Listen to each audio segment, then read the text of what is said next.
What's up, guys? This is Adam from Properly Wound, back at you with another, I'm going to say, comprehensive review here. So as you guys saw in the title, this entire video is going to be about straps. So over my watch collecting journey, I have been nothing short of a strap whore. I've tried literally every possible leather type strap. I'm not a huge fan of bracelets, so I've acquired a lot of leather straps over time. As you guys can see here, I've got examples of a little bit of everything.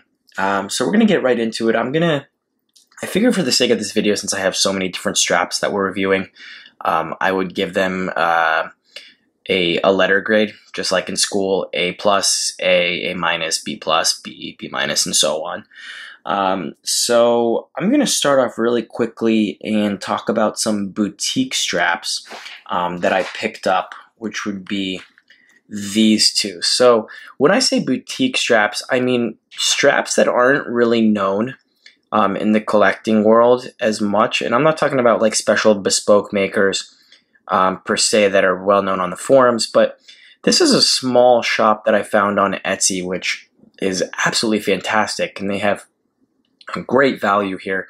Unfortunately, the shop was closed down. I think the girl that was actually making the straps was closed the shop because, I don't know, maybe she's pursuing other goals in life right now. But these are Angkor Wat straps. So this is more of an example of cool straps that you can find from just average people on Etsy and other type of websites like that make some really cool straps. So this is one of my favorite ones here. This is a strap that's actually made out of a World War II ammo pouch leather bag. And you can see it has that really rough look to it. A lot of Panatime owners will be able to relate to this. Kind of rough around the edges, rough underneath. You can see the unfinished raw hide there. But overall, this is an example of a type of strap that you can get, and they're usually priced really, really well. I think this one was something like $50 or maybe even, I think, $40, between $30 and $40. You can see the stitching's excellent there. You can see the stitching on the back for the actual loops is great. Might be a little bit rough around the edges, but I think money-wise, value what you're getting for some of the straps that you get on Etsy and some of the uniqueness.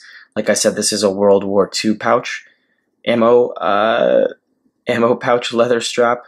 I think it's pretty badass. So example number one of what you can get on Etsy. So this is the exact same thing. Angkor Wat straps. This is a Chrome XL. So this is a genuine Horween strap. Sorry, I'm trying to get into focus here for you guys. This is a genuine Horween leather factory Chrome XL strap. Horween is a famous leather maker in Chicago, tannery. And then this is a super supple strap, and also an Etsy strap that is fantastic, and I think this one was something like $40 or whatever. So great straps found on Etsy if you guys do a little hunting. Next up, I think we're gonna jump right to Kolareb, which was made popular by another YouTube celebrity. I'm not calling myself a YouTube celebrity here, sorry. A YouTube celebrity. So Kolareb, I'm gonna say for the value, they're actually not bad. They're, you know, a nice solid one piece of raw calf, and I really like when the bottoms are unfinished and they don't have stitching on it. So that's when you know straps are gonna last a good while. Overall, I'd say these are probably worth the money. There are some better straps that you can probably get, but for the $40-ish, $50-ish dollars, I think that these cost. I'm gonna say they're pretty worth it, and I think these hail from Italy. All of them originally they were handmade in Italy, so I'd probably give this like a solid B+ for most of the Kolarebs that I've encountered. And the Etsy straps, I'd probably give probably a B+ is where B or a B+. Probably an A for uniqueness though. It's kind of cool to be able to support a local leather strap maker. So next up we have a Dinky Strap. So I'm going to go ahead and say that this is probably the most overpriced strap there is. So of course there's the Dinky tax because, you know, Dinky is the authority on pretty much everything watches at this point, it seems. I think this strap was like 150 bucks. I got this a while ago. Also one raw strip of leather, so you know it's going to last a while. Can't really say much about this. I mean, the stitching is pretty simple. The actual, the color itself is beautiful. It's aged really well. The patina is great on it. You know, basic brushed hardware on here. You know, I think overall, I think this strap's probably around a B as well. Value for money, though, I'd have to give this like a C- maybe, because I just don't think it's worth the $150. We'll get into some more expensive straps here in a little bit, and those are some watches that I really do think are actually worth the price. So, Dinky Strap, this is an 18 millimeter. It's like a sienna brown. Not too bad. The stitching's pretty solid on it, but overall, it's, you know, it is what it is. So next up, we have a worn and wound strap. So this one actually really surprised me. So overall, it's not super supple. It's actually kind of hard, but the way they do the stitching here and the way they loop the ends here, sort of the end links, it's pretty cool. It's just like a big fold over, as you guys can see, and stitched up. It's not really just sort of a punctured hole in the leather. It's one solid strip that is folded over and tied together. And it has one nice thick keeper here, which is really nice. And then a cool little metal keeper here too, which you don't see very often. I mean, I absolutely love the color of this too. It's like an olive green, and you can see it has patina super well. This is definitely one of my favorite straps. I wore this a lot with my Speedmaster. I think it looked really great with the Speedy. Sorry guys, trying to get this in focus here for you. Overall, I think I'd probably give this like probably an A. I love the finish of it, and I love the overall unique design of the strap itself. So next up we have one of my favorite straps. I sort of stumbled upon Panatime.com when I actually first started getting into watches. So these are 3 examples of Panatime.com straps, and these are specifically the Rios 1931 models. And I think these are the best ones they have to offer. The quality is amazing. They're made in Germany. Here's an example of a Suede type Rios 1931 that I picked up a while ago, and I wear this a lot with my Rolex. Wore it a lot with my Explorer. And it has it almost looks like woolly mammoth skin. It's really, really thick and raw, and has a kind of suede appearance to it. I actually kind of screwed this one up because I had some tape on this, I think, and I peeled it off, and it made it appear even more like suede than it actually was. It was supposed to look a little more like this, but the tape sort of gave it this really, really raw suede type look. So this is exact same strap, Rios 1931 suede, just in a slate gray, which I absolutely love on my sub. So I'll probably give this one an A-. Here's another Rios 1931. Almost has sort of like that Hermes style look with the stitching, but not with the finish. You can see it's a little bit shinier. It hasn't really patinaed much, has sort of remained, has kept its color. But this one's nice and thick, which is what I like. So if you have some watches that are a little bit thicker, this strap works really well. And instead of being one raw piece of hide, it has a sort of an underlining on the back, which in this case they did pretty well, especially with all the stitching. It's not peeling or anything like that. So I'll give this one a B plus maybe.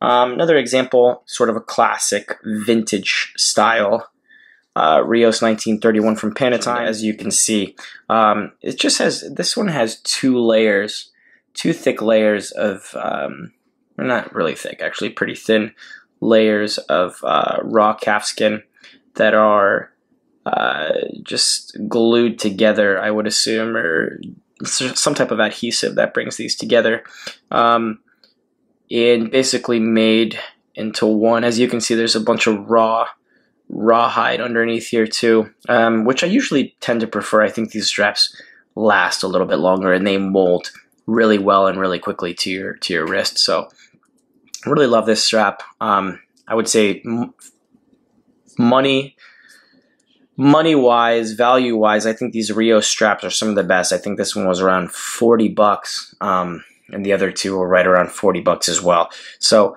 probably give these like a B+, A-, but in terms of value, I mean, value is like an A+, because I don't think there's bang per buck. I think these are some of the best straps you can possibly buy. So shout out to Panatime and the Rios 1931 collection. Not taking a penny from them, but I just genuinely think they have some of the most badass leather straps that you can get. So that's the Rios 1931. So one of my favorite, probably my favorite strap that comes on an OEM strap, that comes on a watch, are these Nomos Shell Cordovan Horween straps. So we talked about Horween previously, the tannery in Chicago. This Shell Cordovan, I don't even know how to explain it. I think I've mentioned this in the video. If you guys look back, we did a video on this Nomos Orion. I absolutely love the grain and how thick or how dense this this leather actually feels. It molds to your wrist so well. Obviously, I've had this strap for almost 4 years now, and that's the one characteristic about Shell Cordovan, is that it lasts a lot longer. That's why it's usually a lot more expensive when it comes to straps and when it comes to shoes. Shell Cordovan boots are sometimes $700, $600, $700, $800+ and not really much I can say. I love the stitching on this. I love how durable it is and how it feels on the wrist. And what's funny too is if you pour some water on this strap, it'll usually just kind of run right off. So it's a lot more water resistant as well. So gotta love the Nomos straps, the OEM straps. This one I think runs about $110 on the Nomos website direct. So last but not least, before we get to my favorite straps, this is another like random Etsy shop, an Etsy find. I think this strap was like something like $20. My girlfriend got this for me. It's just another example of a super quality, supple, soft strap that you can get on Etsy. It has the quick spring bar release mechanism. And this is definitely one of my favorite straps. I absolutely loved wearing this strap on my Speedmaster. Love the kind of gray tones that you get with this. It goes really well with some really cool watches. If you find the perfect watch for this strap, then it'll really shine. It'll really make the watch stand out on your wrist. So another example of an Etsy find. Probably give this one for value wise, it's definitely an A. Overall, probably like a B- compared to some of these other guys. So last but not least, probably some of the most popular straps out there, Bulang Sons. If you guys haven't been to Bulang's website, check them out simply for the actual watch porn. I mean, their photography is top notch. So we're going to go from my least favorite Bulang to my favorite Bulang. I'm going to say, so this Suede one is probably my least favorite, and I think the only reason, sorry for the focus guys, trying to make this work. The only reason that this is